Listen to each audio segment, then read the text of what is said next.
안녕하세요. 길에게 길을 묻다 하봉길 감독입니다. 제가 감독이라고 이렇게 표현을 늘 하는데도 불구하고 도대체 뭐 하는 감독이냐 궁금하셔가지고 이렇게 조사하신 분이 계신 것 같은데 어떤 분은 댓글에 그런 글을 남기셨더라고요. 또 톡으로도 또 그런 말을 해주셨는데 제가 철학하는 사람인 줄 알았다고. 그래서 이렇게 철학관을 운영하시는 줄 알았는데 감독이라고 이렇게 제 호칭을 붙이니까 내 인생의 감독이라는 걸로 스스로 이렇게 호칭을 정해서 그렇게 쓰시나 보다 생각하고 제 이 느낌이나 이런 것들이 철학관을 운영하는 사주명리 뭐 이런 쪽으로 그렇게 알고 계신 분들이 들어 있는 것 같더라고요. 그래서 이제 거기에 대해서 제가 좀 이렇게 제 정체성에 대해서 설명을 좀 드리려고 합니다.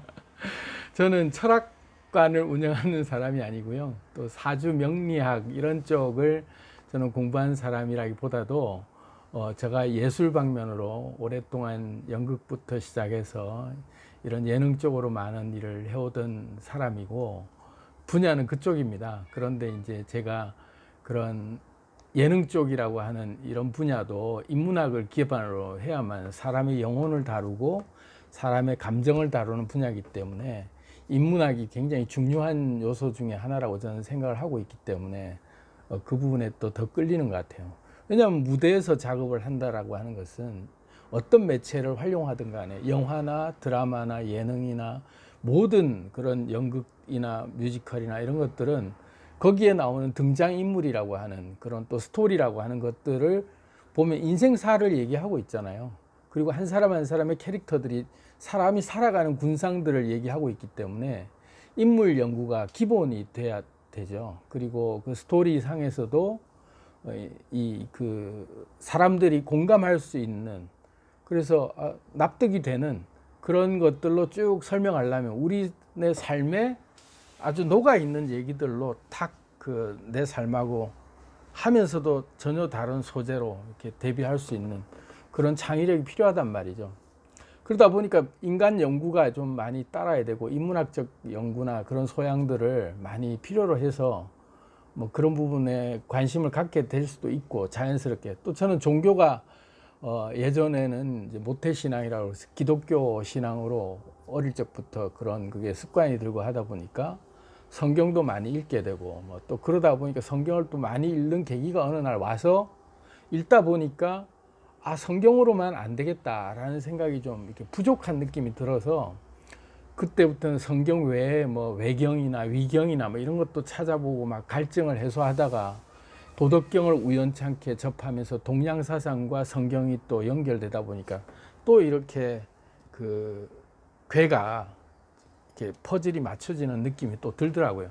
그래서 그 갈증을 또 막 또 한참 달게 그 도덕경에서 단물을 빨면서 정말 기쁨을 느끼면서 그러다가 또 이제까지 담을 쌓고 있던 불교의 금강경을 또 접하게 되면서 석가가 하신 말씀도 굉장히 심취된 그런 제 마음을 울리고 그래서 또 금강경을 또 열심히 읽었어요.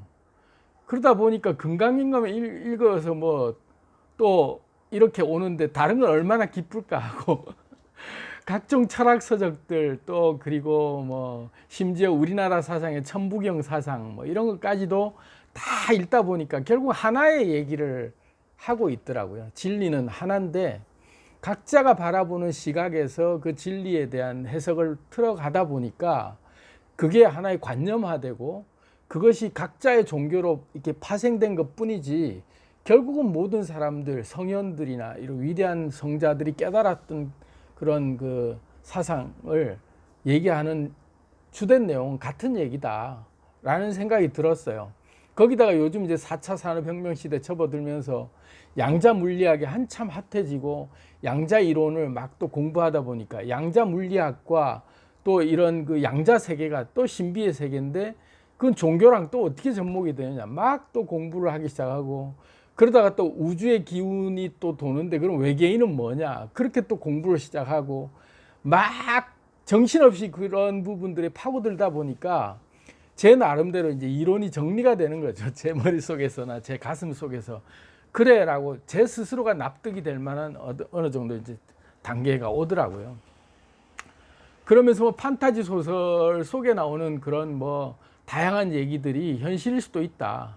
또 가상현실이라고 하는 것도 또 한편의 또 다른 얼토당토하는 주장일 수 있지만 양자 물리학을 놓고 보면 또 맞는 얘기일 수 있다. 이런 것들을 다 통합하면 그럼 결국 나는 누구인가? 막 이런 고민에서부터 시작해서 제 나름대로 해법을 찾아 나가고 거기에 대한 얘기들을 하나씩 풀어낸 게 길에게 길을 묻다라고 이제 보시면 됩니다. 그래서 저는 어떤 특정 사상, 특정 종교, 특정 철학, 뭐 또는 어떤 그런 것들에 심취해서 그것을 전도하고 싶고 막 거기에 막 그 제 사상을 하나의 그 틀에 맞춰서 그런 거를 뭐 여러분들에게 전하고 싶다기보다도 이런 다양한 생각들을 가지고 보다 보면 좀 더 우리의 패러다임이 좀 깨지고 새로 열리면서 우리가 이제까지 맡고 있던 그런 그 세상들을 볼 수 있지 않을까 뭐 이런 차원에서 제가 자꾸 여러분들께 도전을 던지는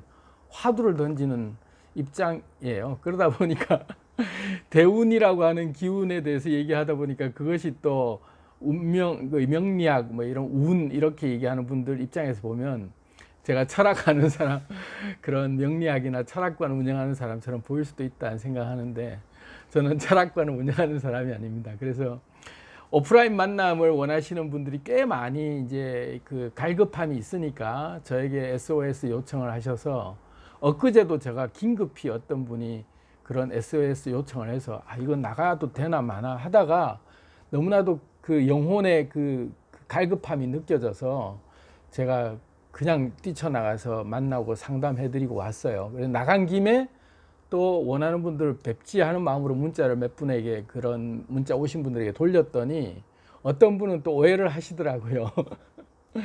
아, 뭐 돈 벌려고 그렇게 지금 만나냐. 뭐 그러니까 이런 그 사주나 이런 걸 하면서 제가 수입의 어떤 그 목적으로 그런 분들 만나는 걸로 오해하신 것 같더라고요. 그래서 만남이 그 목적이 돈 벌려고 만나시는 거냐. 그렇게 오해하시는데 정말 아닙니다. 오해를 안 하셨으면 좋겠고 제가 오프라인 상에서 여러분들을 만나고자 했을 때는 그 성경에 예수님이 이런 말 하죠. 병 고쳐주고 막 그런 진리의 말씀을 단비처럼 이렇게 말씀을 하시니까 그 굶주린 영혼들이 막 구름같이 몰려들면서 해가 져도 갈 생각을 하지 않고 그러니까 제자들이 돌려보내려고 할 때 예수님 그런 말을 해요.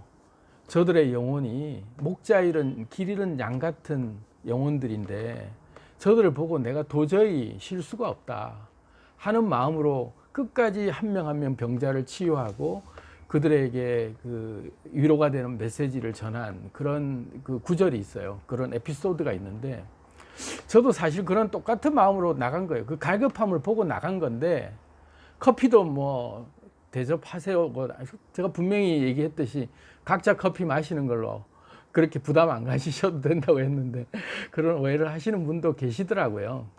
왜냐하면 철학관을 운영하고 이런 분들이 직업이 상담하는 게 돈을 버는 직업인 분들은 당연히 그걸로 돈을 버셔야 되니까 그것을 잘못됐다라고 얘기하기보다는 저는 그런 만남이 돈을 벌려고 나간 자리는 절대 아니었거든요. 그리고 저 집이 남양주라 강남에 한번 나가서 목적한 곳까지 가는데 2시간 이상 걸려요. 한번 움직이려고 그러면. 그런데도 불구하고 이제 왔다 갔다 4시간에 뭐 얘기하면 하루를 거의 보내야 되는데 물 들어올 때 노절하고 영상을 찍어야 되는데 급히 그런 거 올리고 싶은데 그걸 포기하면 굉장히 귀한 시간을 제 딴에는 내고 간 거잖아요. 그러면 그런 거에 대한 서로 예의들을 알고 이렇게 응해 주시면 좋은데 그렇게 이제 색안경을 혹시라도 끼고 보실 수 있으면 제 기운이 이제 팍 다운될 수 있거든요. 근데 저는 굉장히 제 나름대로 나가서 많은 에너지를 저 스스로도 받고 왔어요. 귀한 분을 만났고 또 그 귀한 분과 대화를 나누면서도 제 속에서도 굉장히 이 영상을 찍고 운영하면서 보람도 느끼면서 더 용기도 얻고 귀한 인연을 만났구나 하는 생각도 들어서 참 잘 나갔다는 생각을 하긴 했습니다. 근데 이제 만남을 원하시는 분들이 이제 간헐적으로 많이 이렇게 생각하실 때는 각각은 개인이시지만 저는 여러분들을 만나야 되는데 그러다 보니까 굉장히 많은 이제 그 에너지가 분산될 수 있잖아요. 그래서 제가 좀 여러분들께 제안하고 싶은 것은 이렇게 몇 분이 이렇게 모여서 나름대로 이렇게 어느 정도 날짜나 이렇게 맞을 때 한 번씩 모임을 가지는 것이 좋겠다. 그래서 제 얘기를 토대로 그런 분들과의 그때의 갈증들을 이렇게 얘기 나누는 것도 좋지만 제가 오프라인 상에서 또 직접 만나서 얘기하는 것들을 또 여러분들에게 공개적으로 영상으로 저만 나오게 해서 찍어서 이렇게 보여드리는 그런 방법으로 해야겠다는 생각을 좀 했어요. 그리고 그것도 지금 당장보다는 지금 이제 갓 제가 병아리 유튜버인데 140개 올릴 동안에 구독자 40명 모은 병아리가 지금 그 영상을 찍은 지 2달도 안 됐는데 갑자기 지금 이제 많은 분들이 구독해 주시고 또 제 영상을 봐주셔서 갑작스럽게 요 한 일주일 사이에 지금 2,000명 이상이 늘었단 말이에요. 참 감사한 일이죠. 그런데 이제 지금 때 제가 더 집중해서 여러분들과 좀 더 이런 영상들로 더 새로운 영상들로 만나고 궁금한 분들과 영상을 통해서 대화하는 게 더 맞다는 생각이 좀 들어서 제 나름대로 목표를 좀 정해 봤습니다. 그래서 이제 올 연말까지는 제가 원래 목표도 그랬고요. 올 연말까지는 영상을 찍는데 최선을 다해서 여러분들과 그때그때 실시간으로 이런 그 댓글에 대해서 제가 느낀 바를 또 말씀해 드리면서 소통하는 걸 유지하되 카톡으로 또 긴급한 영혼이 울림이 오는 분들이 오는 메시지들은 제가 깊이 묵상하면서 그분의 에너지를 제가 이렇게 서치해 보는 거죠. 기운으로. 그렇게 해서 그 울림이 왔을 때 그분께 적당한 가장 그분에게 합당한 어떤 그 말이 나온다 싶을 때 또 그분에게 답도 드리고 이러면서 소통을 하면 굉장히 좋을 것 같습니다. 그렇지만 그런 것이 제가 아까 말씀드린 대로 철학관을 운영하거나 상담업을 전문으로 하면서 그런 걸 해서 돈을 벌려고 그분들께 메시지 보내주세요. 또 응답해드리고 제가 또 그런 거에 대한 상응한 대가를 받겠습니다. 이런 차원은 아니에요. 유튜브를 운영하면서 이런 제 메시지들이 울림으로 에너지 주파수가 전달이 될 때 많은 분들이 또 공감해서 그 주파수가 또 커지고 그게 또 커뮤니티가 돼서 서로 소통하면서 하나의 파장이 결합이 원자 간의 결합처럼 이렇게 결집되면서 거대한 하나의 물질처럼 느껴지는 우리의 그 취지들이 모여지는 하나의 커뮤니티 공간이 됐으면 좋겠다는 게 제가 유튜브 채널을 운영하는 목적이거든요.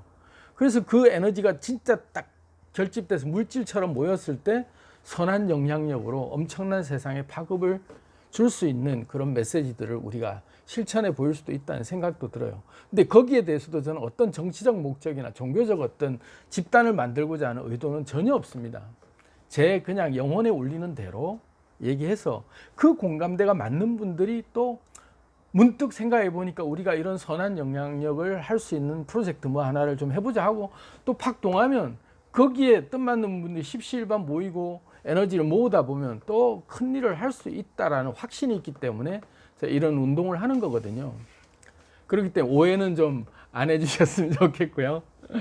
오늘 이 얘기를 하자고 한 건 아니고 저는 서론이 이렇게 좀 길어요. 그래서 서론이 긴 거에 대해서 또 많은 분들이 댓글을 남겨주셨는데 본론만 좀 딱 집중해서 이렇게 잘 편집해서 해주시면 안 되나요? 하는데 인생살이가 여러분 그렇습니다. 그리고 제 스타일 자체가 예능을 하거나 이런 뮤지컬을 하거나 또는 모든 것들을 할 때 정제된 콘텐츠를 만들 때가 있죠. 그래서 아주 다양한 것들 쫙 처음에 취합을 해서 보여줄 거리를 했다가 커트해서 정말로 딱 그 정금같이 정제된 것들로 하나도 놓칠 것 없이 딱 해서 엑기스만 보여드려야 될 콘텐츠들은 그렇게 할 거예요. 그렇게 보여드릴 때는 하는데 지금 제 채널을 운영하는 길에게 길을 묻다의 취지는 살아가는 얘기를 하는 그런 얘기들로 구성되자라는 취지이기 때문에 그냥 이렇게 날 것 같은 느낌 있잖아요. 그래서 편집도 그냥 거의 안 해요. 앞부분 잘라내고 뒷부분 잘라내고 그냥 런으로 그대로 그냥 쭉 그냥 해서 바로 올리거든요. 그래서 약간 엉성한 부분이 있더라도 그냥 이 자체가 내 마음을 그냥 전달하는 그런 색깔로 가자 하고 저는 나름대로 결의 색깔을 정했어요. 이 운영하는. 그래서 서론이 이렇게 좀 긴 것 부분은 나중에 보시면서 스킵하고 이렇게 언제가 본론 나오냐면 넘어가셔도 괜찮을 것 같은데, 그래도 사람 사는 게 저 사람이 궁금하고 저 사람 얘기를 이런 그 쓸데없는 얘기조차도 지금 제가 이제 아파트 우리 집 거실에서 찍고 있는데 이런 관리사무소에서 나오는 방송 이런 것도 이렇게 때로 나오고 이럴 때는 제가 막 한때는 이렇게 끊고 갔어요. 근데 이런 지금 그까지도 살아있는 거잖아요. 저 사람이 집에서 찍고 있다 보니까 아파트 관리실에서 나오는 얘기도 이렇게 막 나오는구나. 뭐 이런 것들도 여러분들 나름대로 좀 이렇게 양해하시면서 그래, 저 사람은 저런 색깔을 가지고 있구나. 그래서 저 사람의 서론이 저렇게 좀 길고 살아가는 얘기들의 이런 주저리 해도 저 사람의 색깔이 저런 것들을 다 그냥 이렇게 바라볼 때 엑기스만 보고 싶은 분은 그렇게 또 잘라서 보시더라도 이게 이 사람의 색깔이다라고 해서 이해해 주시면 감사드리겠고, 또 하나는 이제 지금 이런 사실 사족일 때 이런 얘기가 나오니까 더 그냥 이렇게 스킵하셔도 좋을 것 같아요. 또 이제 제 생각에는 이런 그 서론이 나올 때의 얘기들이 저는 그렇습니다. 어떤 콘티를 가지고 정확하게 그 시나리오대로 이렇게 쭉쭉 나레이션 하듯이 이렇게 정제된 걸 읽는 게 아니고 그냥 제 이 영감이라 그럴까요? 제 에너지의 파장이 울리는 대로 주제만 딱 붙들고 그 생각의 끈을 가지고 그냥 그날 주시는 제 메시지를 그냥 쭉 이렇게 표현을 하려는 게 제 의도다 보니까 그냥 서론이 길다라는 얘기는 이 본론이 나오기까지의 이 시동이 걸리고 달궈지는 시간이라고 생각을 좀 해주시면 좋을 것 같아요. 그 메시지라는 게 사실 그런 게 있거든요. 살아있는 메시지를 저는 하고 싶은 게 제 취지이기 때문에 이렇게 딱 주제를 정해놓고 하더라도 그 울림이 속에서부터 울림이 올 때까지는 워밍업 하는 시간이 좀 걸리더라고요. 그래서 그 워밍업을 하는 동안에 이런 서론을 통해서 이런저런 살아가는 얘기를 좀 도입부라고 그럴까. 그래서 그게 대충 한 7분, 8분 뭐 길 때는 한 10분까지도 도입부가 이렇게 길어질 수 있는데 이런 것조차 좋아하시는 분들이 좀 제 구독자로 같이 좀 소통하는 살아가는 맛이 되면 좀 어떨까 하는 양해의 말씀을 먼저 좀 드립니다. 정확하게 지금 이 시간까지 몇 분이 흘렀는지 모르겠지만 대략 생각할 때 한 10분 흘러간 것 같아요.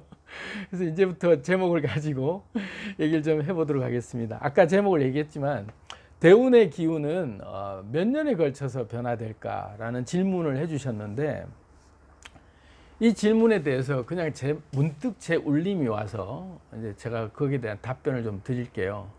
사실은 이 대운의 기운이라고 하는 것이 큰 에너지가 내가 어찌할 수 없는 에너지가 이렇게 팍 오는 거잖아요.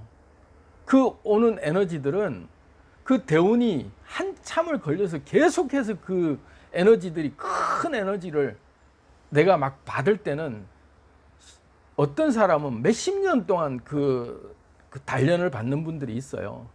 대표적으로 성경으로 보면 모세 같은 경우는 40년을 이집트 왕자로 살다가 탈출해서 광야에서 살면서 목동 생활을 하는데 40년간을 자기 인생을 다 허비하다시피 그냥 지내요. 그리고 어느 날 80이 돼서 40에 이집트 왕자를 하다가 도망쳐 나와서 광야 생활에서 목동으로 그냥 이름 없는 목동으로 살다가 40년이 지난 어느 날 어느 산 한쪽 자락에 등성에 올라가다 보니까 가시떨기 나무를 본 거예요. 모세가 이렇게 보면서 가시떨기를 보면서 모세, 그냥 저는 연극하는 사람이고 이 감독이니까 드라마틱하게 해석을 해보는 거죠. 모세 입장에서 생각을 해보는 거죠. 야, 나의 이 화려했던 청춘 시절이 있었고 이집트 왕자로서 파라오 임금이 될 수 있는 위치까지 나는 충분히 보장받은 사람인데 어느 날 갑자기 이스라엘 피가 흐르고 있다는 걸 알 뒤로 그것을 내가 못 견디고 이집트 병사 하나를 때려 죽이고 튀쳐나왔고, 그리고 내 인생이 파란만장한 인생이 이제 시작돼서 곧 돌아가고 나는 다시 이스라엘 사람들의 지도자로서 왕자의 신분이 그들이 다시 나를 지도자로 받아들일 수 있겠다는 기대를 가지고 견뎠는데 1년, 2년도 아니고 10년, 20년도 아니고 40년이 지날 동안도 그런 그게 없어지고 이제 몸의 기력까지 다 쇠해져서, 그러고는 이제 인생의 황혼기에 해가 질 무렵에 산에서 본 거예요. 보다 보니까 가시떨기 나무를 보는데 가시떨기를 보면서 모세가 그런 마음을 느낀 거죠. 참, 저 나무도 나하고 신세가 비슷하구나. 가시밖에 안 남았다 이거지. 앙상한 가시밖에 안 남은 나무구나. 내 인생도 저 나무랑 같구나. 이러면서 인생 무상에 대한 그런 감정을 느끼면서 이제 내려놓게 되는 거죠. 다 그래. 내 이 젊은 시절의 이 그 꿈과 야망 이런 것들이 다 부질없는 거였구나. 이제 이러고 그냥 가는 거지 뭘. 뭐 내가 뭔 영화를 더 보자고 아직까지 이렇게 못 놓고 이렇게 잡고 있었던가 하면서 탁 내려놓는 순간이 온 거죠. 모세가 가시떨기 나무를 보면서 그때 음성이 들린 거예요. 인생을 다 내려놓고 마음을 다 그래 저 가시떨기 나무 같은 존재다 나. 그러고 보고 있는데 갑자기 음성이 들리면서 가시떨기 나무가 불길이 확 타오르면서 너무나도 강렬한 불빛이 가시떨기 나무에서 비춰지는 거죠. 그때 놀란 거죠. 뭐야 하고 가시떨기 나무를 보다가 가까이 가서 보려고 하는데 가시떨기 나무에서 음성이 들리는 거예요. 이곳은 거룩한 곳이니 신발을 벗어라. 막 정신을 못 차리고 앞에 불꽃이 확 그냥 가시떨기 나무가 활활활 타오르면서 그냥 강력한 불꽃이 일어나고 음성이 들리면서 거룩한 곳인데 신발을 벗으라고 하니까 그때 메시지를 듣는 거죠. 모세의 그 인생의 전환점이라고 하는 그 크리티컬 포인트가 40년을 기다린 거예요. 어떤 사람은 40년을 그렇게도 기다렸다는 얘기를 드립니다. 넬슨 만델라도 평생을 그렇게 운동을 하다가 교도소에서 세월을 다 보내다가 결국은 그 지도자로 선 날은 황혼기에 이제 지도자가 된 경우도 있잖아요. 그래서 사람마다 때는 다 달라요. 요셉 같은 경우는 12년간의 노예로 팔려가서 종살이 하다가 교도소에 갇히기도 하고 그런 세월을 겪다가 12년 만에 총리가 돼요. 뭐 그런 시기가 다 있죠. 대운이 오는 시기에 완전히 확 바뀌어서 자기가 그 기회를 잡는 시기는 사람마다 다 틀리죠. 그래서 이게 얼마나라고 하는 주기가 무슨 어떤 분들은 10년에 한 번씩은 온다 뭐 이런 법칙으로 얘기하는데 저는 그거는 좀 아니라고 보고, 왜냐하면 사람마다 다 자기의 고유 원자의 에너지 그 코어가 다르거든요. 코어가 다르다는 것은 그릇이 다르다는 얘기고 그 그릇이 만들어지는 기간들이 다 틀리게 돼 있어요. 그래서 어떤 그 동물이나 식물이나 어떤 생명이라도 라이프 사이클이 다 틀리잖아요.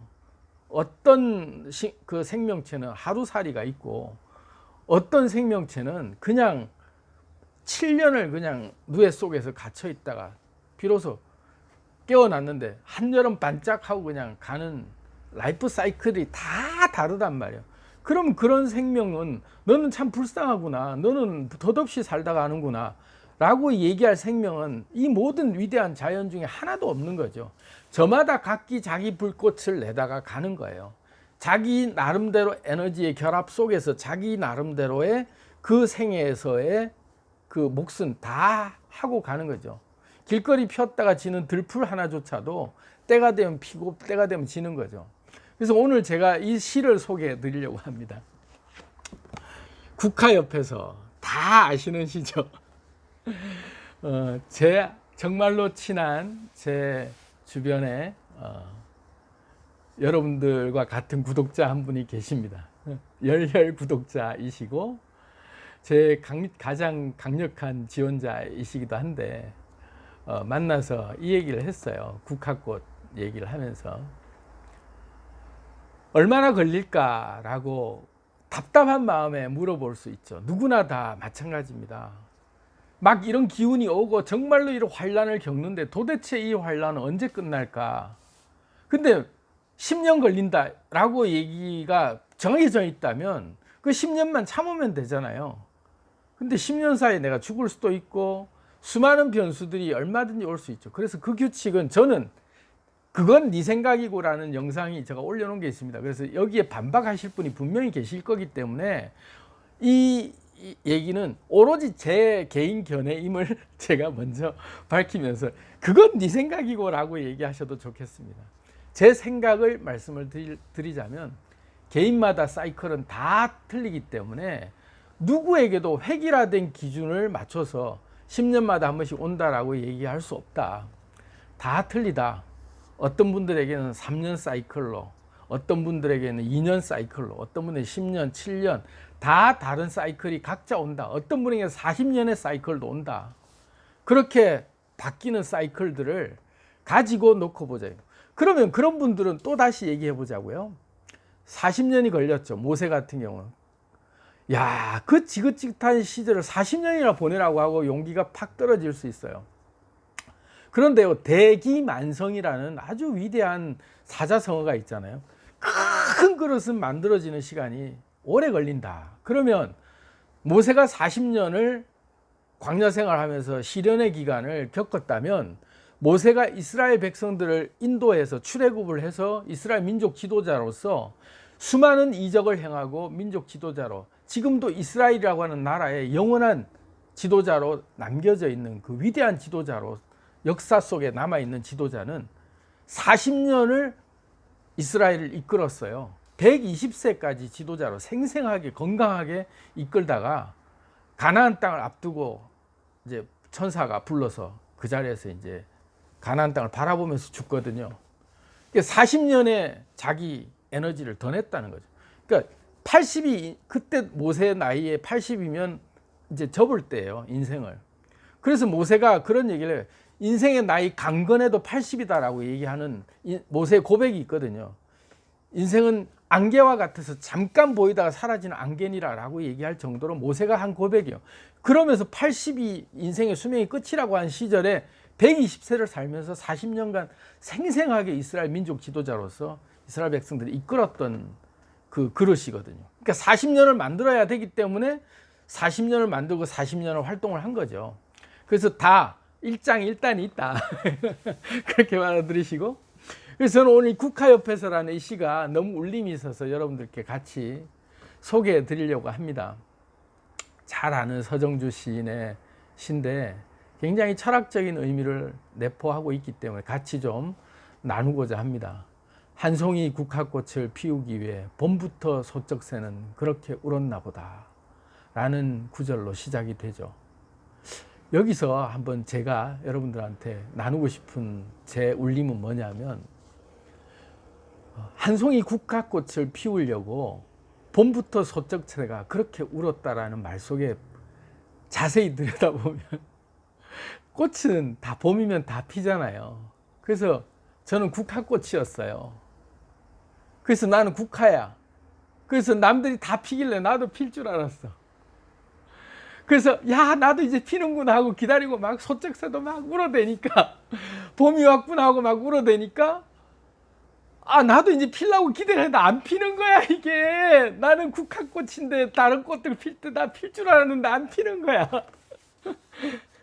그래서 봄 다 지날 때까지 보니까 피는 꽃들이 있어서 그 꽃이 필 때까지 나도 피겠지 하고 기다렸는데 또 조금 지나니까 여름이 오는 데까지 안 피는 거예요.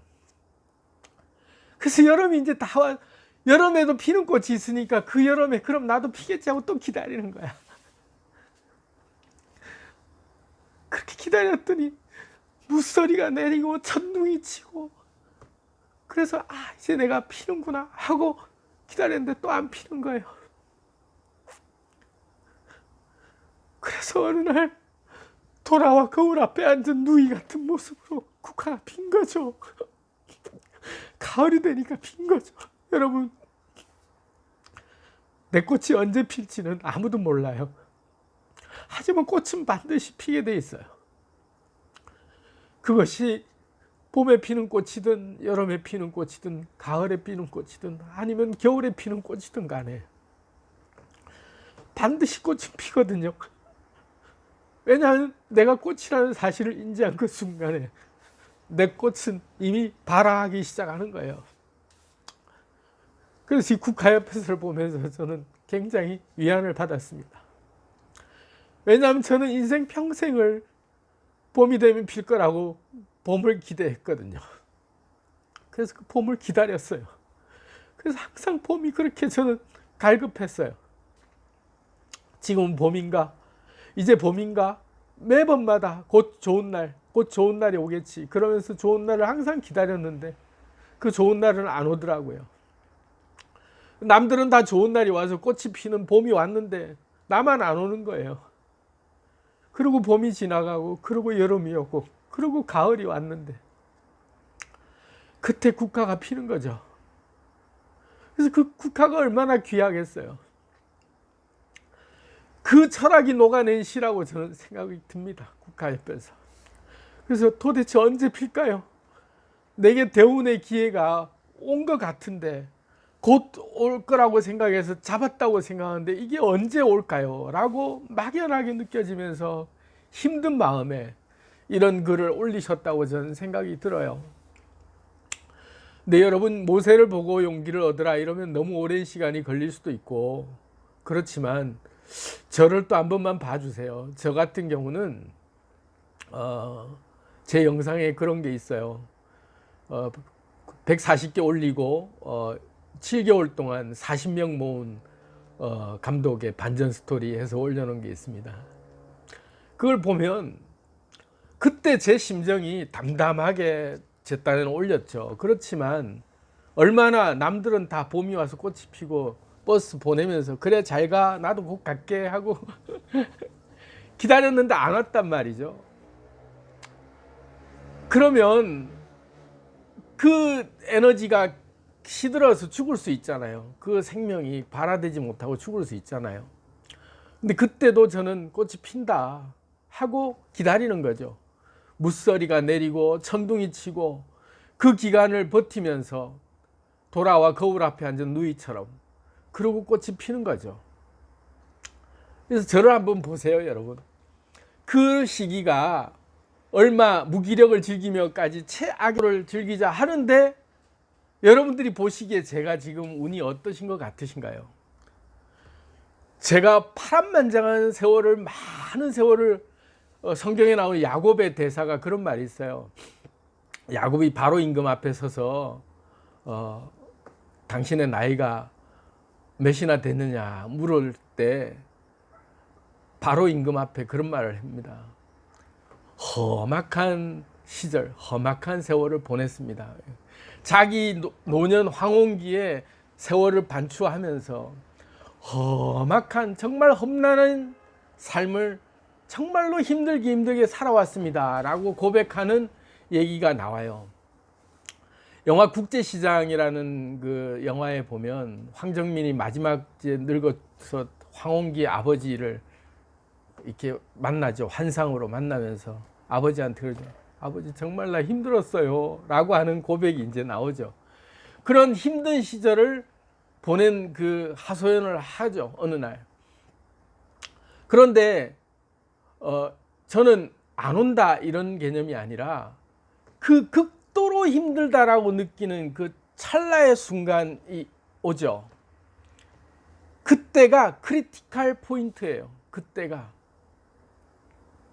제가 그 경험을 많이 했어요.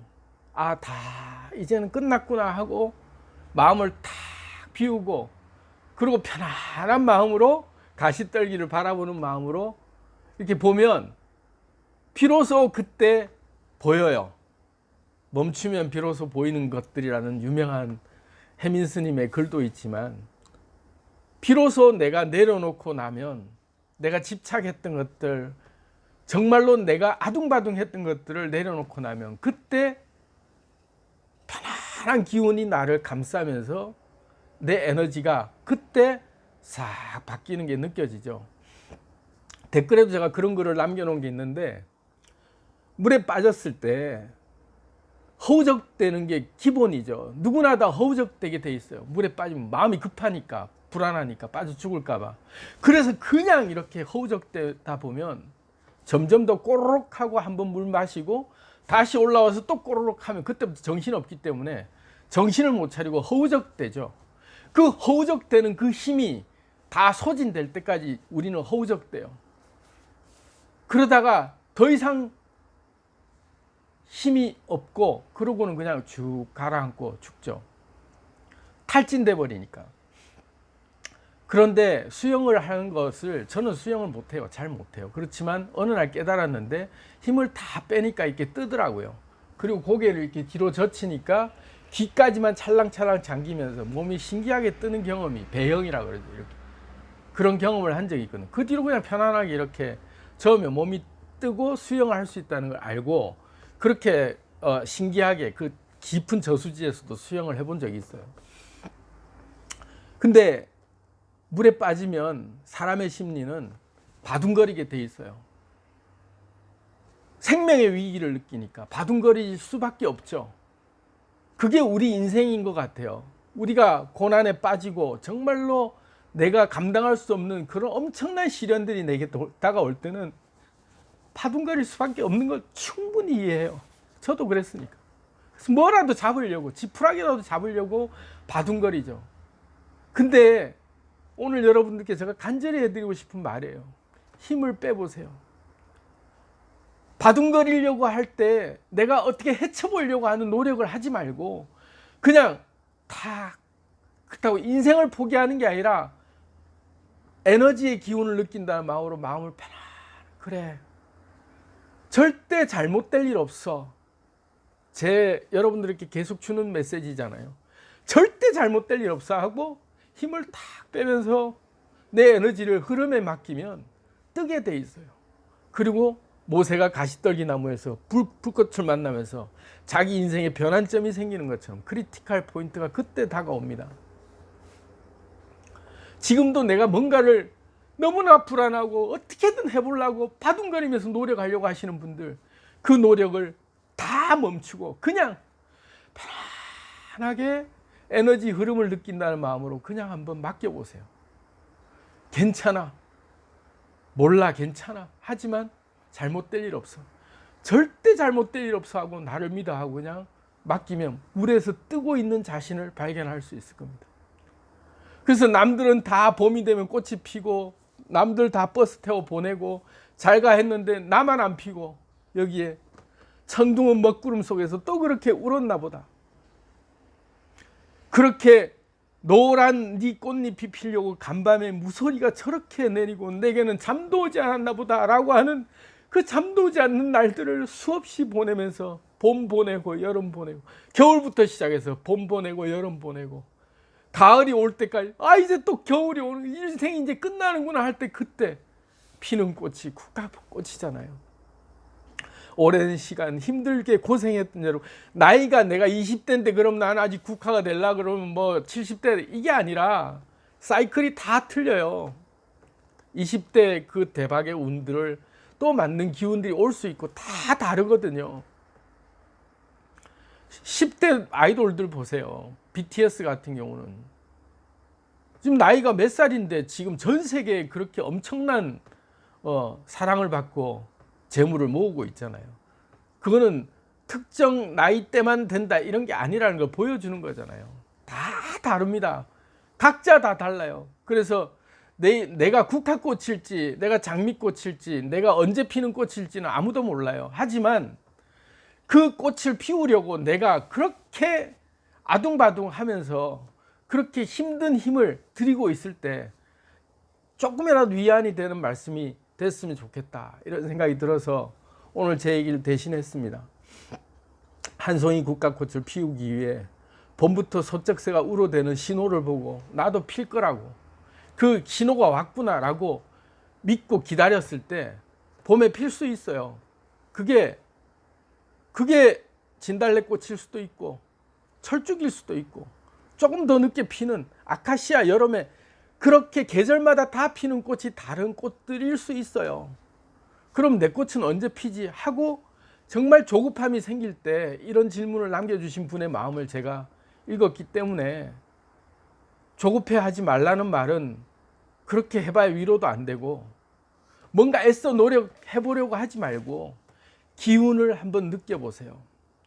에너지의 흐름을 타라는 얘기를 하는, 제가 표현을 잘 쓰는데, 그 기운을 느끼다 보면 그 내 미세한 기운의 변화들이 그게 그렇게 새롭고 그게 그렇게 아름답고 그게 그렇게 반가울 수밖에 없는 그런 9가지 징조로 다가오는 그 하나하나의 기운들이 너무나도 새로운 세상으로 대운이라고 하는 그런 물질이 쏟아지는 것은 기정사실이고, 이 앞단에 변화되는 소쩍새가 울어대고 천둥이 치고 먹구름 속에서 천둥이 치고 무서리가 내리는 그런, 그리고 잠도지 않는 그 시기들을 다 오롯이 하나하나 즐기면서 그 기운을 느끼면서, 그래 나도 이제 피고 있구나, 그래 이 기운도 내가 살아있는 기운이구나 하고 그 순간순간을 즐기면서 하다 보면 어느새 내 얼굴이 밝아져 있고 긍정적으로 변화돼 있고 내 에너지 본체가 완전히 그렇게 탈바꿈해서 바뀌면 그런 물질은요 너무나도 당연히 따라오는 거고 기본 과정이에요. 저를 보세요. 여러분 지금 제가 대박이 난 것 같으신가요? 대박이 당연히 저는 난 거라고 생각해요. 지금 한 2,500명이 넘었거든요. 지금 4일 5일 만에 2,500명이 넘었는데 떡상의 기회가 왔다 하고 제 구독자분 한 분께서 카톡으로 이렇게 하시면서 저한테 조언을 주셨어요. 유튜브가 주는 떡상의 기운이 이렇게 한 번씩 밖에는 거의 안 주는데 지금 채널을 홍보하는 최고의 기회가 오셨으니까 열심히 유튜브 올리시고 뭐 이런저런 관련된 영상을 좀 올리시면 조금이라도 좀 더 도움이 되실 겁니다 해서 되게 감사하게 생각해서 지금 이 내용도 비슷한 카테고리로 물 들어올 때 넣어줬자는 마음으로 비슷한 카테고리로 속 보이는 것처럼 보일지 몰라도 이런 카테고리를 올려야 또 많은 분들이 연관돼서 할 수 있다. 그게 지혜잖아요. 그렇게 해서 이 영상을 찍고 있습니다만 저는 제 자신을 믿거든요. 그래서 시기가 언제 오든 상관없이 저는 당연히 올 거라고 생각하고 이 흐름을 즐기면서 9가지를 정리를 해봤는데 그게 여러분들에게 그만큼 공감이 됐다 해서 저도 참 기쁜데, 저는 굉장히 큰 꿈을 이룰 그 그릇을 만들고 있던 사람이라 제가 지금 대박이 왔다 이러면은 사실은 제 지금 야 2,500명 모아놓고 대박이니 네가 이런 얘기 하실 수 있는데 저는 이게 너무 감사한 거예요. 지금 이 상황이 너무 즐겁고 행복하고 좋고, 그래서 불과 여러분들이 증인이시잖아요. 불과 2달 3달 전에 140개 만들어 놓고 그 뒤로 무기력증에 빠져서 그냥 한동안 유튜브도 못하고 그러고 있다가 지금 오잖아요. 그게 석 달도 안 걸린 사이에 이렇게 다시 기운이 찾아와서 다시 이렇게 생생하게 이렇게 막 울어가면서 막 이러고 있잖아요. 그게 다 때가 있다는 거죠. 그래서 그런 기운을 느끼면 다 됐구나 라고 또 용기도 가지시고 힘을 빼고 이렇게 그 흐름을 타시다 보면 결국은 필 꽃은 피게 돼 있어요. 되려면 무조건 되게 돼 있거든요. 그게 운명이에요. 그 운명이라는 게 달리 운명이 아닌데, 어쨌든 이런 얘기는 또 다음 주제로 하고, 여러분 오늘 제가 국화옆에서라는 시를 추천해 드렸는데 여러분께서도 국화옆에서 다시 한번 더 읽으시면서 공감이 드시면 또 내 때가 나는 가을에 피는 꽃인지 여름에 피는 꽃인지 봄에 피는 꽃인지 모르겠지만 내 이 9가지 징조가 내게 지금 오고 있다는 얘기는 이런 우주의 기운들이 다 연합해서 합력해서 내게 이런 신호를 보내주고 있구나. 소쩍새는 소쩍새대로 저렇게 울어대주고 있고 천둥은 저렇게 구름 위에서 저렇게 울어대고 있고 무서리는 그렇게 내리면서 밤에 잠도 못 오게 그렇게 나를 설레게 하고 있구나. 그 기운을 다 느끼면서 그 대박의 기운을 만끽하면서 9가지 기운이 완전히 내게 충분히 차서 그 기운이 다 차면 에너지 변화가 잊지 말래도 생겨 있고 대박의 돈이 쏟아지지 말래도 쏟아지게 돼 있어요. 확정된 사실이니까 믿고 그냥 편안하게 에너지 흐름에 몸을 맡기고 한번 지내보시기 바랍니다. 도대체 언제 오지 하고 계속 조갑정에 내일 오나, 그럼 이 기운은 내일이면 끝나나, 모레면 오면 끝나나라는 마음보다 그 흐름을 타면서 기다리는 마음으로 한번 느긋하게 즐겨보시는 여러분이 되셨으면 좋겠습니다. 감사합니다. 구독자 여러분들, 그리고 사랑합니다. 그리고 이 말은 참 쑥스러운데 좋아요가 도움이 된대요. 그래서 구독과 좋아요 좀 부탁드리겠습니다. 그리고 댓글도 남겨주시면 끝까지 다 읽고 여러분들과 소통을 하겠습니다. 감사합니다.